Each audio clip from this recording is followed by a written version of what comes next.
호세아서를 두 번 1, 2, 3장을 보았는데요.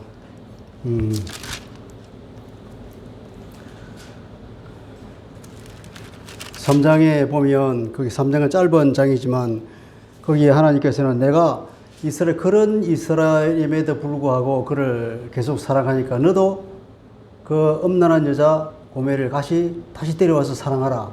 그렇게 고멜에게 호세아에게 얘기해서 호세아는 그 하나님의 마음을 알고 자기도 바람나서 집 나간 아내를 돈 주고 데려왔습니다. 돈을 줬다는 것은 아마 그 돈 값이 노예의 몸값 같아요. 예수님이 팔린 게 은 30인가요?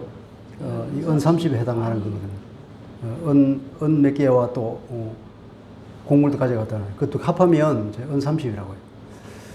그러니까 아마 자기 아내가 몸 파는 사람으로 가서 노예가 됐지 않느냐 싶어요. 그러니까 다시 돈을 주고 사와야 할 정도로 그렇게 되어버렸다는 거죠. 그럼에도 불구하고 돈을 주고 사올 정도로 사랑하는 거죠. 왜냐하면 하나님께서 그러한 이런 고멜보다도 더 엄란한 이스라엘을 내가 그래도 계속 사랑하니까 그렇겠죠. 하나님이 그 사랑을 얘기했단 말이죠. 3장 1절에 그렇죠. 이스라엘 자손이 다른 신을 섬기고 금포도 과자를 즐길지라도 여호와가 그들을 사랑하나니 내가 이렇게 사랑한다. 그러니까 너도 가서 타인의 사랑을 받아서 음녀가 된 그 여자를 사랑하라. 그랬다는 거죠. 이게 호세아에서 나오는 하나님의 사랑인 거예요. 선지서를 보면 이스라엘 사람들이 하나님의 말씀을 벗어나고 그래서 우상 숭배를 하고 사회가 너무 타락하여서 야국 광식이 사회가 되어버리고 약자들에 대한 긍휼이 조금도 없고 강자 약자를 빼앗고 이런 사회가 되어버린 걸 하나님께서 개탄하신단 말이죠. 그런 이스라엘에 대해서 반드시 심판을 하시겠다고 하나님께서 말씀하시고 실제로 이스라엘에게 이제 그런 전쟁을 통해서 심판이 이루어졌지만 그러나 하나님께서는 그러한 이스라엘에도 불구하고 여전히 그 사랑은 철회하지 못하는 철수할 수 없는 그런 하나님의 사랑의 속성을 우리가 보게 됩니다. 그러면서 우리가 우리 하나님은 참 이러한 분이구나. 그래서 우리는 늘 감사하죠. 그걸 보면서. 이게 선지서는 어떻게 보면은 무서운 글이잖아요. 잘못한 것에 대해서 하나님께서 용서하지 않고 철저하게 심판하시는 그걸 보면서 두려운 마음도 있지만 또 한편으로 보면 그러한 심판을 거쳐서 또 반드시 자기 백성들을 구원하시는 하나님을 보게 된단 말이에요. 그 백성을 사랑하기 때문에 사랑하는 것만큼 그들의 죄를 벗기기를 원하고 그래서 그 죄를 벗기는 방법으로 정죄한단 말이죠. 심판한단 말이에요. 심판을 거쳐서 그들이 고생과 그 고통 가운데 있으면서 자기 잘못을 뉘우치고 하나님께 다시 찬다는 거죠. 오늘 우리가 4장과 5장을 읽었는데 5장 맨 끝에도 보면 그렇잖아요. 내가 에브라임에게는 사자 같고 유다 족속에게는 젊은 사자 같으니 바로 내가 움켜갈지라 내가 탈취하여 갈지라도 건져낼 자가 없으라. 심판 가운데 데려간다는 거예요. 내가 이들을 심판 가운데 데려갈 때 아무도 그 심판에서 면제해 줄 사람이 없을 것이다. 그러면서 마지막에 그들이 그 죄를 뉘우치고 내 얼굴을 구하기까지 내가 내 곳으로 돌아가리라. 그러고는 그 심판 중에 있을 때는 하나님께서 응답하시지 않겠다는 거예요. 아무리 기도해도 응답이 없는 거예요. 그들이 고난받을 때에 나를 간절히 구하리라. 그들이 고통 가운데 있을 때 드디어 그 자비롭던 하나님을 이제 간절히 구하게 되는 거죠. 저게 잘못된 줄 알고 드디어. 어떻게 보면 이것이 인간인 것 같아요. 우리가 잘 되면 자기 탓이고 못 되면 조상 탓이라는 우리나라 속담이 있듯이 잘 되면 자기 능력으로 한 거고 못 되면 하나님 우리를 안 도와주셔서 그렇다고. 이스라엘 사람들이 딱 이 꼴이 됐다 이거죠.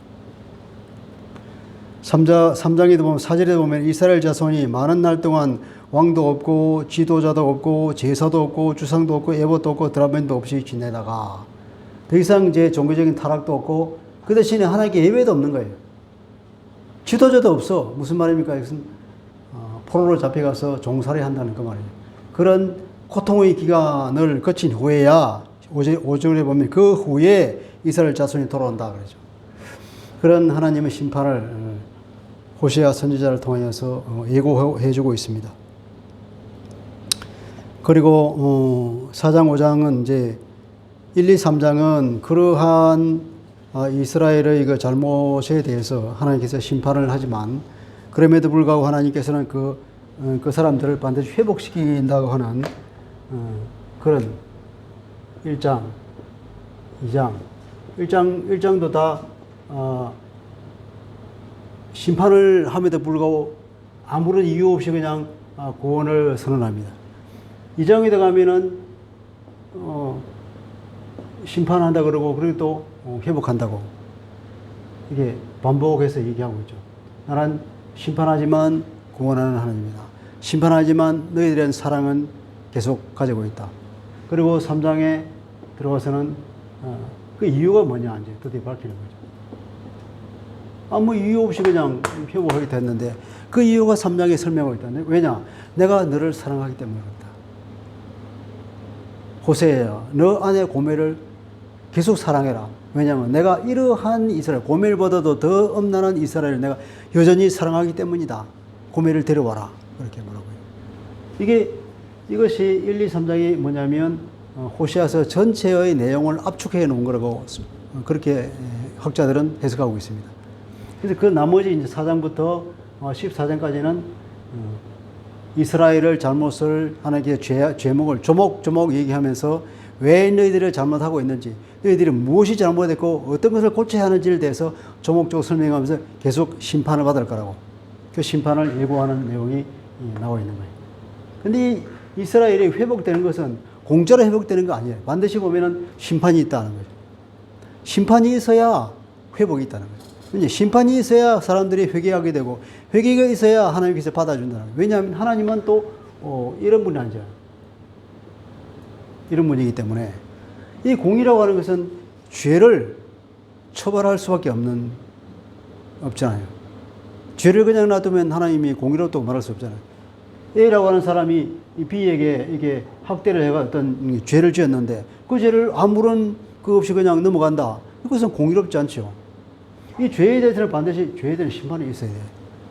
하나님께 죄에 대한 심판이 있지만 그러나 이 사람에 대해서는 그 사랑을 철회하지 아니하고 계속 사랑해서 끝내는 이 사람도 구원에까지 이끌어가는 것. 그것이 하나님의 헤세드란 말이에요. 사랑. 실패하지 않는 사랑. 우리 주님의 그 끝까지의 사랑. 그래서 오늘은 4장과 5장을 볼 텐데 4장, 5장이 그러면 이 사람들은 어떤 죄를 저지르냐. 이스라엘이 많은 죄가 있지만 그 중에 이제 4장이 봅시다. 4장 1, 2, 3, 4절, 5절까지를 보면 이제 서론으로 볼 수 있겠죠. 죄 전체에 대해서. 전체에 대해 보면 한마디로 말하면 그런 거죠. 이 땅 주민과 논쟁하는데 이 땅에는 진실도 없고 인애도 없고 하나님을 아는 지식이 없다. 사람들이 진실이 없어. 사람들이 서로 사랑이 없어. 그리고 더구나 하나님을 아는 지식이 없다. 하나님이 어떤 분인지를 모르는 상태가 되어버렸다는 거죠. 오직 저주와 속임과 살인과 도둑질과 간음뿐이다. 사람이 포악해서 피가 피를 뒤에 잇는다. 폭력이 난무하는 사회가 되어버린 거예요. 그래서 저주를 받았다는 거죠. 아담이 죄를 지으니까 그 땅이 저주를 받았다 그랬잖아요. 그처럼 이 땅이 슬퍼하고 거기 사는 자와 들짐승과 공중에 사는 새도 다 쇠잔할 것이요 바다의 고기도 없어지리라.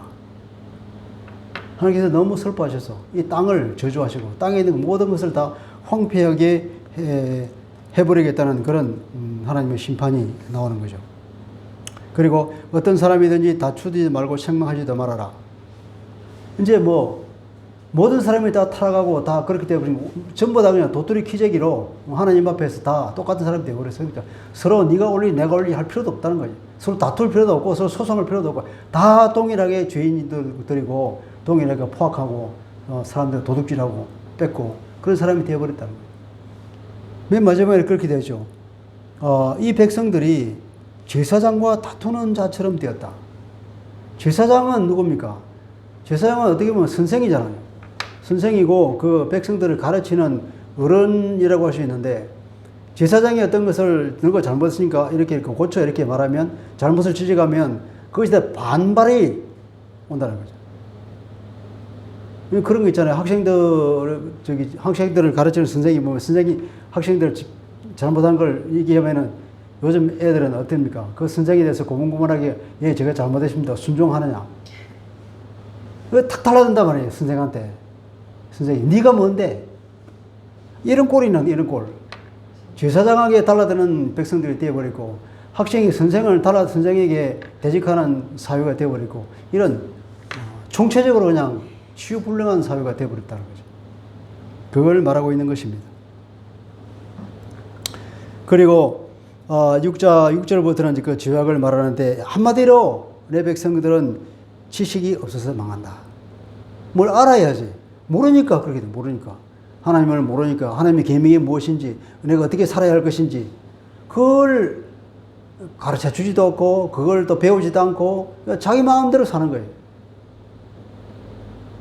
지금 우리 사회가 말할 때 만인에 대한 만인은 투쟁이라고 하듯이 홉스가 말하듯이 다 그렇게 각자가 자기 편한 대로 자기 욕망을 추구해서 살다 보니까 서로가 서로를 물고 뜯고 죽이고 밟고 하는 그런 아수라장이 되어버렸다는 거예요. 이 이스라엘 사회가 하나님께서 구출하였고 하나님의 백성으로 삼은 모든 하나님의 제사장으로서 온 세계에 본이 되고자 했던 그 나라가 이렇게 되어버렸다. 어떻게 이런 일이 생겼을까 말이에요. 그렇게 오랜 세월도 안 지났는데 이렇게 되어버렸다는 겁니다. 그래서 여기서는 이제 제사장의 잘못에 대해서 하나님이 책망하죠. 제일 먼저 누가 잘못했냐? 제사장. 누구보다도 먼저 제사장이 제 역할을 하지 못해서 그렇다. 지도자 중의 지도자가 그런 거야. 제사장이잖아. 하나님의 말씀을 전하고 사람들 하나님께로 인도해서 그릇된 삶을 살도록 이끌어야 할 그 제사장들이 잘못했다는 거예요. 내가 지식을 버렸으니 나도 너를 버려 내 제사장이 되지 못하게 할 것이오. 제사장조차도 하나님을 아는 지식이 없었다는 거예요. 여기는 이 얘기는 북이스라엘을 두고 하는 얘기죠. 북이스라엘은 거기 유다 예루살렘을 안 가잖아요. 나라가 그냥 반쪽에 나버렸으니까. 북쪽은 이스라엘, 남쪽은 유다라 그러는데 여기에 예루살렘이 있는데 하나님의 성전은 여기 있잖아요. 성전. 이게 북쪽에 여로보암이 있다가 나라가 갈라졌으니까 성전으로 사람 들락거리면 어떻게 합니까? 그러면 자기의 권력이 좀 불안정을 갖다고. 사람 들락거리다가 괜히 유다가 좋네 해가 그냥 배반할 수 있잖아요. 그러니까 이게 이제 말하자면 국경선을 딱 막아버리고. 그럼 너희들이 예배할 데가 없나? 예배할 데가 있다. 베델과 단에다가 송아지를 우상을 만들고 여기다가 이게 너희 하나님이다. 여기서 예배해라. 베델이죠. 베델 단에다가 이게 두 곳이다. 이 베델이 어떤 곳입니까? 이게 하나님의 얼굴이라고 하는 그 베델의 곳인데. 그래서 이게 보면은 베델이라는 건 벳아웬이라고 하죠.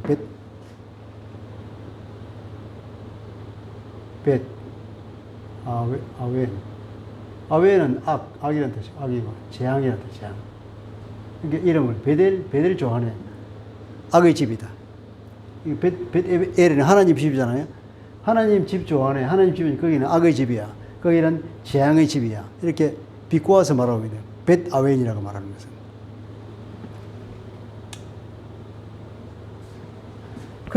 그래서 그러고 나서는 이제 섬길 사람을 여기는 성전에 누가 섬깁니까? 이게 제사장만 섬기잖아요. 제사장이 섬기는데 여기는 제사장이 없잖아. 그럼 여기서 아무나 제사장 해. 하고 싶어서 손들어. 그래가지고 아마 시험을 봤는지 모르겠어요. 성경 시험을 보고 일정 지식이 통과되면 너 제사장 임명하는 거예요. 제사장으로. 아무나 다 임명하니까. 그리고 제사장은 굉장히 대우가 좋겠지. 이제 이게 여로보암의 그 권력층으로 이렇게 결탁이 돼야 되니까.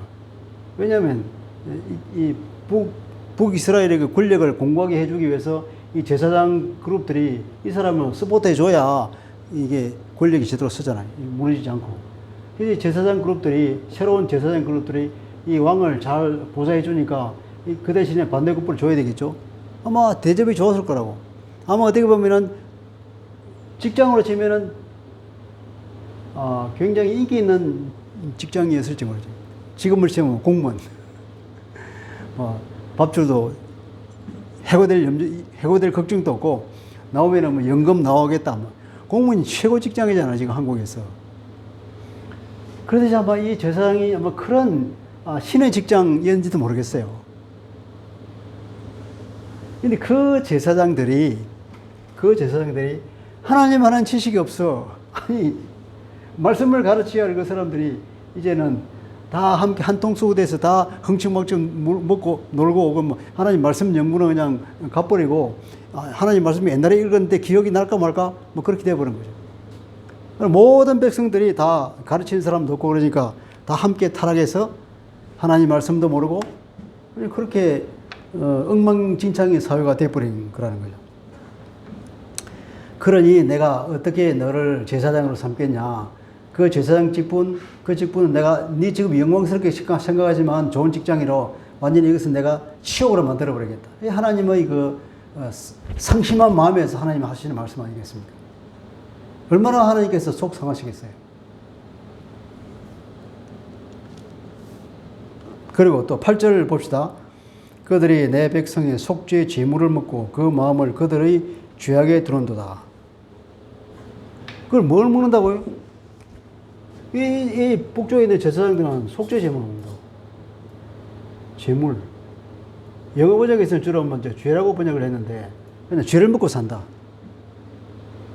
죄를 먹고 산다. 왜냐하면 이렇게 돼 있잖아요. 그들의 그 마음을 그들이 죄악에 두는도다. 그 제사장들이 마음이 어디 갔냐면은 그 마음이 어디 있다 그랬죠? 그들이 죄악에, 백성들의 죄에 있단 말이에요. 이 제사장들의 마음이 여기 꽂혀 있어.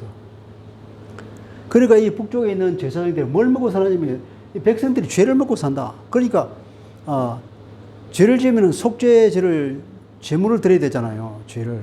그러면 제물을 가져가면 제사장들은 뭘 먹냐면 그 제물을 먹잖아요. 제물이. 자기들 분깃이 물론 따로 있지만 그 들어오는 제물이 많으면 많을수록 자기 먹을 게 많다는 거죠. 너 죄 짓지, 제사 지내, 속죄 지내야지. 계속 그 사람이 죄만 보고 있는 거예요. 혹은 죄를 부추기는데 모르겠어. 없는 죄도 끌어서 죄를 제사 지내라고 그러고. 이 제사장이 이런 게, 이 죄를 먹고 살고 그 마음이 죄에 꽂혀 있다는 거예요. 이 사람들을 마을 섬으로 잘 교화시켜서 이렇게 잘 이끌고 인도해야 될 그 제사장들이 그 죄에 꽂히고, 흔히 말하면 제사에는 관심이 없고 제밥에는 관심이 있다는 그런 말이 있죠. 우리나라 속담에도 그 꼴이 됐다는 거 아니겠습니까?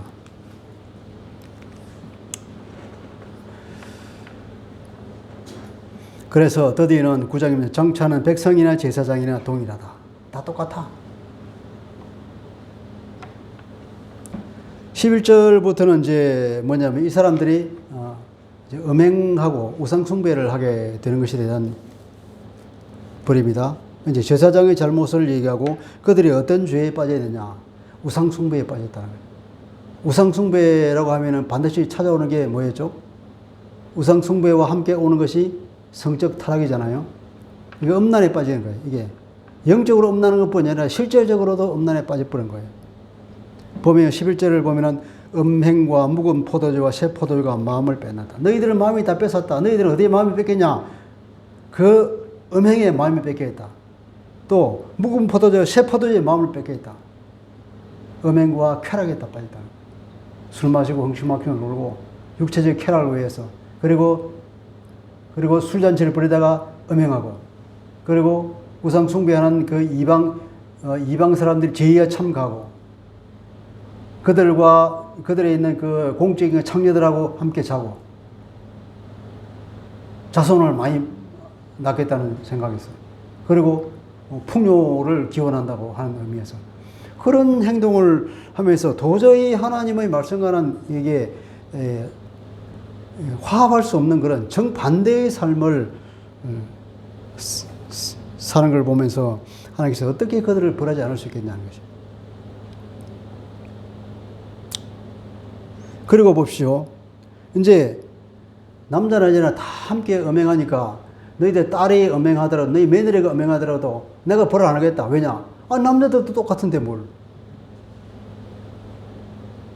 그러니까 백성들도 제사장들도 마찬가지로 타락해버리고 여자들도 남자들도 마찬가지로 음행에 다 빠져버리고 우상 숭배에 빠져가지고 뭐 반반한 곳만 있으면 거기 그냥 자리 깔고 엄란한 짓을 한다는 거죠.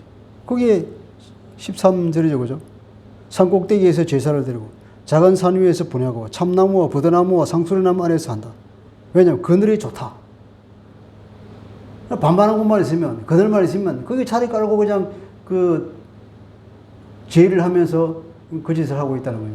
얼마나 그들이 이렇게 타락했냐. 난 이스라엘에 타락해서도 이 정도인 줄은 상상을 못 했는데 정말 주목적으로 보니까 이게 그런 내용이더라고요, 여기.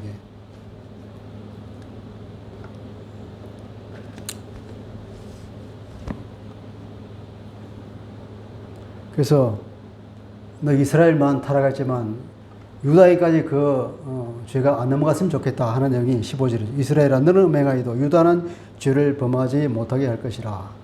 그래서 유다 사람이 하는 말입니다. 너희는 길갈로 가지 말아라.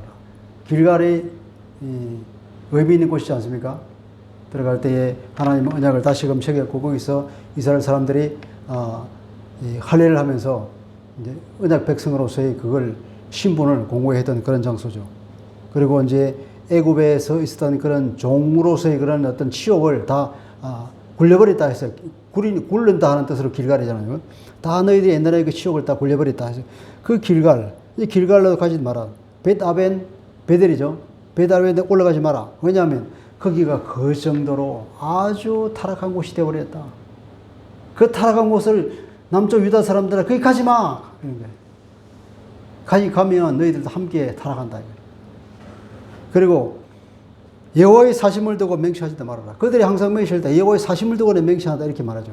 그 말 아예 하지 마. 이제 하나님이 이거는 만호로 여기는 것이라 이거는. 제3계명입니까? 그걸 범하는 꼴이 되어버렸다는 거죠.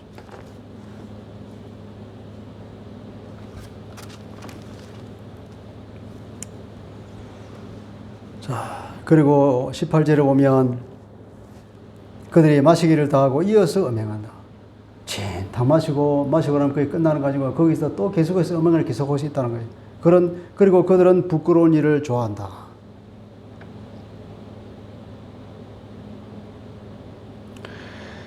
부끄러운 일을 좋아한다.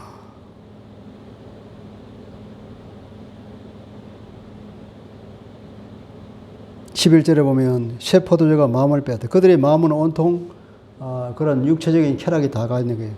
18절에 보면은 부끄러운 일을 좋아한다. 그렇게 끝맺음을 하고 있습니다.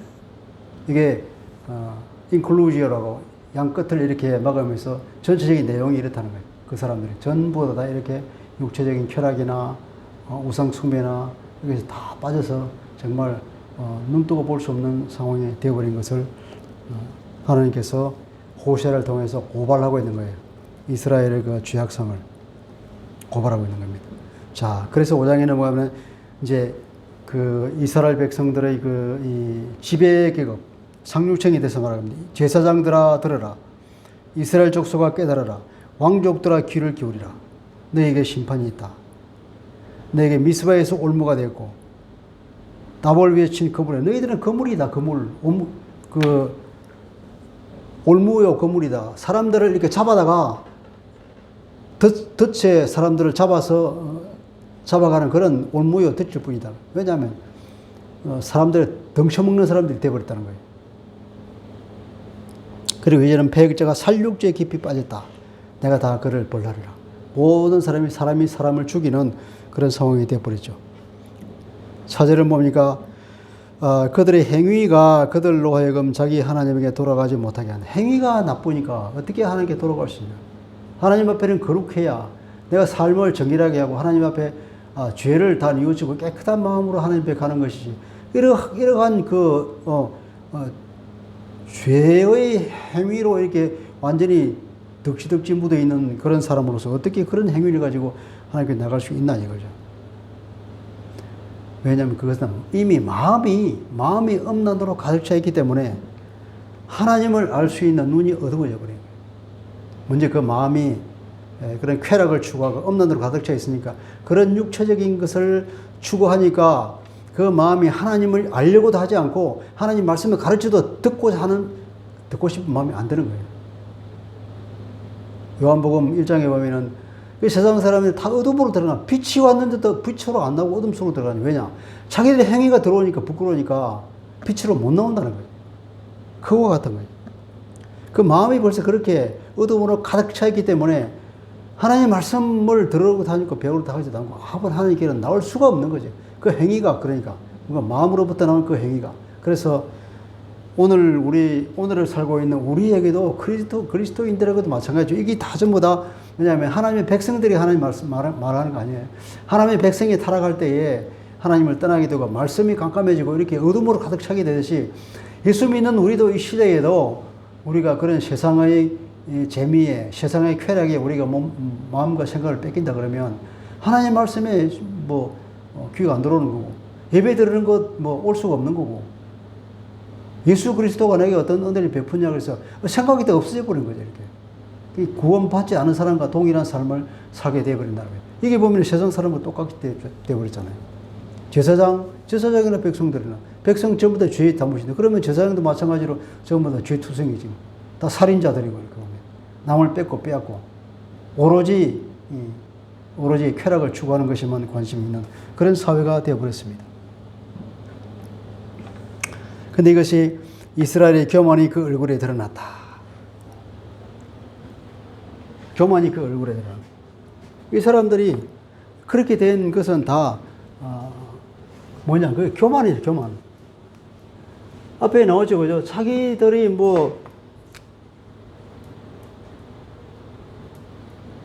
그 음행을 하는데 왜 그런 음행을 하느냐? 나는 내가 고멜 보고 내가 좋아하는 정부를 따라간다. 그렇게 표현하죠. 정부를 따라. 그 정부가 나게 다 줬어. 여로보암 있을 때 이스라엘이 그 전성기를 달렸는데 주변에 있는 모든 나라들이 이렇게 우리가 외교 관계를 맺고 혹은 우리가 주변을 이렇게 점령하니까 여기서 막 조공이 들어오고 교역이 이루어지고 물건들이 다 들어오는 거야. 우리가 잘했어. 주변에 있는 이 정부들이 나에게 금도 주고 은도 주고 포도주도 주고 옷도 주고 양털도 주고 다 준다는 거지. 근데 하나님께서 내가 준다는 걸 너희들이 왜 모르냐. 그거 다 내가 준 건데 그러잖아요. 하나님이 주신 그걸 가지고 남편이 준 걸 가지고 그걸 정부에 갖다 주고 연애하고 있고 그런 비유로 하나님께 말씀하시죠. 이 교만이 뭐냐면 다 내가 잘나서 그런 거야. 내가 세상 방법으로 잘 다스리고 외교관계를 잘 맺고 우리가 머리를 잘 써서 했더니 나라가 부강하게 되고 경제가 풍요하게 되고 그리고 외교적으로도 외침이 없이 서로 화평하게 잘 살게 됐다. 이 평화가 되었냐? 외교에서도 외교에서 평화가 왔고 우리 능력을 따라서 경제가 왔다. 이렇게 생각하는 거죠. 이게 뭐냐? 교만인 거예요. 하나님을 모르고 하나님께서 이렇게 다 해준 것인데 하나님이 준 것을 모르고 내가 했다고. 신명기 여기 나오죠. 그 신명기 17장에 18장에 보면 이미 그렇게 예언되어 있는 거죠. 네가 거기 들어가달라. 잘 되면 다 내 능력 때문에 내가 이렇게 돈을 벌게 됐다고 할까 내가 두렵다. 걱정스럽다. 그러니까 이 돈을 벌게 하는 능력은 누가 주냐? 하나님이 주시는 거다. 그걸 알아라. 잊지 말아라. 그렇게 이미 신명기에서 말씀해 놨는데도 이제 드디어 이게 북이스라엘 와서는 이런 기록이에요. 내가 잘났어. 그래서 내가 잘났으니까 내 마음대로 먹고 마시고 쾌락을 추구하고 산다는 거예요. 하나님 말씀과는 상관없이 하나님이 죽은 거 아니라 내가 한 거더라고요. 그들이 근본적으로 이런 교만 때문에 하나님을 잊어버린 것이 그런 사회를 낳았다는 거죠. 오늘도 우리가 편안하고 우리가 경제적으로도 안락하고 그런 생활을 할 때 내 능력으로 내가 정말 열심히 노력하고 뼈골이 빠지도록 일을 했더니 정말 내가 돈을 많이 벌고 사업에 성공했어. 그런 생각을 하면 이 이스라엘 사람들의 교만, 동일한 교만에 빠지게 된다는 거예요. 다 하나님께 주신 것이고 재물 얻은 능력을 누구지? 하나님께서 주신 것이고 이런 모든 상황을 누가 만드셨는데 하나님께서 다 이루어 주신 것이다. 아무리 사람이 계획할지라도 그 계획을 이루게 하시는 분은 하나님이라고 말씀하시지 않습니까? 그걸 우리가 깊이 새기면서 늘 하나님께 감사하고 하나님께 나와서 하나님의 뜻을 물으면서 우리가 살아야 되는데 세상 가치관에 따라 살면 세상의 쾌락을 추구하고 세상적인 어떤 성공을 추구하고 세상적으로 내가 잘난 것을 내가 자랑거리를 만들기 위해서 살고 그러면 이런 이스라엘의 옛날에 저질렀던 이런 상황에 안 빠진다는 보장이 없는 거예요. 이런 사회가 되어버린 거예요. 하나님 믿는 사람이들은 이스라엘 사람이 그렇게 되었어요. 예수 믿는 우리들도 이렇게 빠지지 말라는 보장이 없는 거죠. 항상 인간은 그래 약하기 때문에 그럴 수밖에 없다는 거죠. 그래서 8절 이하에 보면 이제 전쟁으로 심판하겠다는 게 나오죠. 그죠? 전쟁이다. 뿔나팔을 부르라. 그죠? 나팔을 부르라. 불나라의 나라에 9절은 불나라의 나라에 에브라임이 황폐하게 될 것이다. 내가 반드시 있을 일을 보였다. 호세아가 그러죠. 내가 분명히 하나님의 그 심판의 일을 내가 들었다. 환상으로 보았다. 이 전쟁이 일어나는 이 상황. 이 전쟁이라고 허겁지겁 이렇게 난리가 나는 모습을, 이 상황을 얘기하는 거죠. 실제로 그렇게 되다가 이 시대가 그래 그러죠. 여로보암 시가 망하고 나 주전 753년부터 해가지고 한 30년 동안. 드디어 722년 아시리아에 와서 딱 망해버리잖아요. 전쟁에 나가지고. 요 기간 동안에 왕이 계속 죽고 죽이고 왕궁에서는 그냥 이게 막 음모가 판을 치고 서로가 서로를 죽이고 이거 아무도 믿지 못하는 사회가 돼버리고 그렇잖아요. 이 얘기도 나중에 나오더라고요, 보니까. 그렇게 아주 급전직하로 떨어졌다가 이게 망해버리는데 이걸 호세아가 하나님의 환상한테 보았다는 거죠, 이게.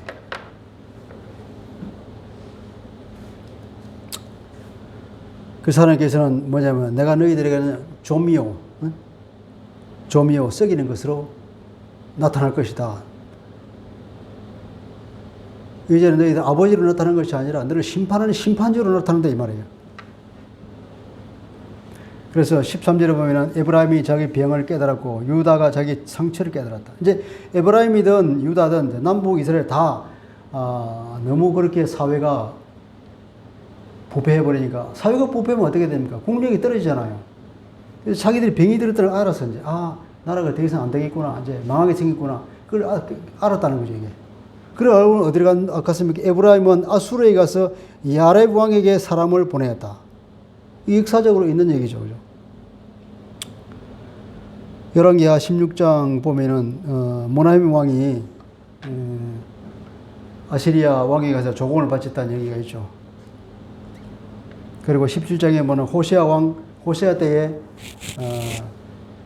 호세아도 마찬가지로 윗 왕을 암살하고 자기가 왕이 됐지만 결국 아시리아에 가서 잘 보이려고 하지만 안 됐잖아. 다 결국 망했지. 그들의 병이라고 하는 그 병이나 상처는 정치적, 경제적 죄악을 말하라고 하죠. 야렙 왕이 누굴까? 이건 야렙 왕이 누군지 아무도 모르지만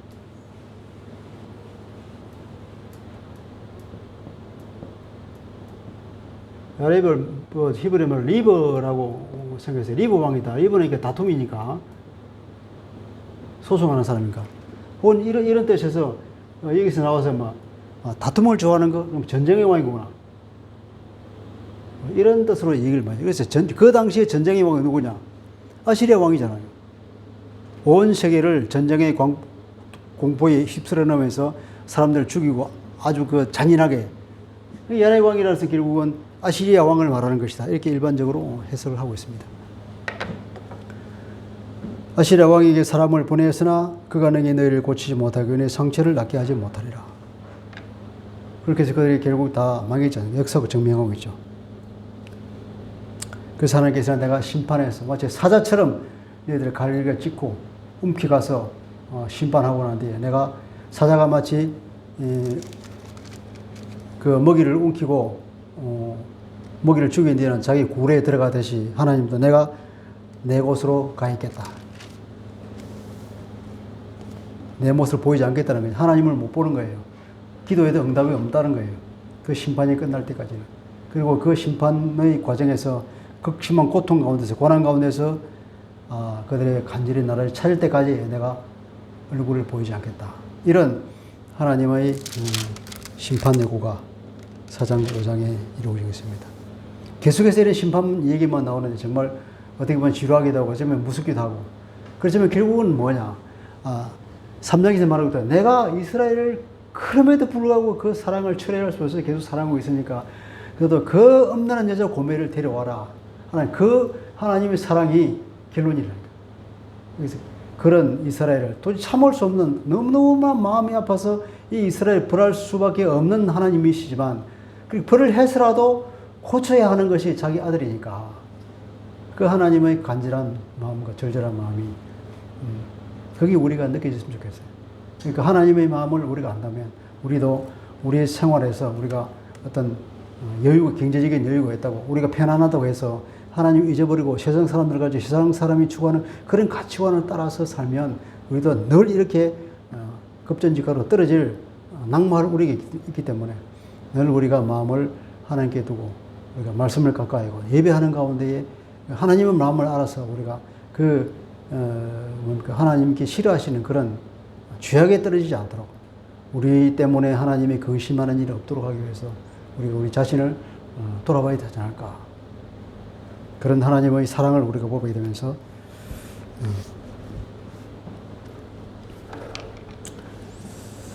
마치겠습니다. 기도하겠습니다. 좋으신 하나님, 오늘 호세아를 통하여서 이스라엘의 그 죄를 조목조목 지적하는 것을 보았습니다.